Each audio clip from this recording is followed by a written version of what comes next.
So now that we've created a way for a user to import and or create a wallet, now we're going to actually allow users to not only read data from the blockchain, but as well as send a transaction or write to the smart contract.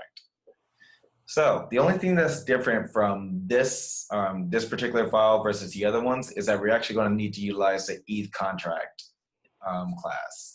Now, inside this class, this is what stores a lot of the execute contract functions, querying data, RPC calls. This is where it all resides in here. So to begin, what we want to do is actually allow, when the user goes inside the message application, we want to render all the messages that shows up on the screen. But to do that, we need to actually read data from the blockchain. Before we can do that, we need to actually initialize our Ethereum contract instance. To do that, we already called our ETH contract. And then next, we're going to call ETH contract initiate. And it's going to take 3 variables: the network that it's on, the smart contract address, and the ABI definition. If you recall, we already laid out all these parameters inside the app configuration file. So it already has it. So all we have to do is just call it and run it. Next, the only thing that really matters is the network that it's on. So, but since we already know it's on Rigby, we can just call Rigby.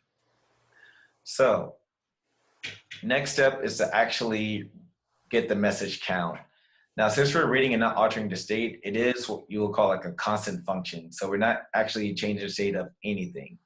So we're going to call ETH contract execute constant function, and we're going to get the total message count. As you can see, we have all the defined parameters like the from address, gas price, value, block tag, and our error handler, and also will show our results.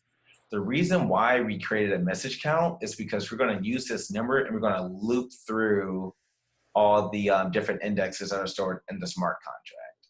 We don't need a from address, but we do need to obviously have gas to execute this. But since we're reading, we don't really need that much. So now that we got the number, we're going to start to loop it through. So we got message contract is 0. So it's just going to keep counting up in the order of how many messages they are. And next, we're actually going to display the index variables, which is the address and the content itself.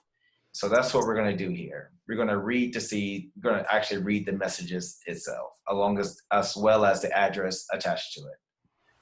So we're going to call ETH contract again, execute another constant function, and we're going to say get message by index, which is a function in our smart contract. Now the params, we're just going to need an integer, which is what we have here as an object.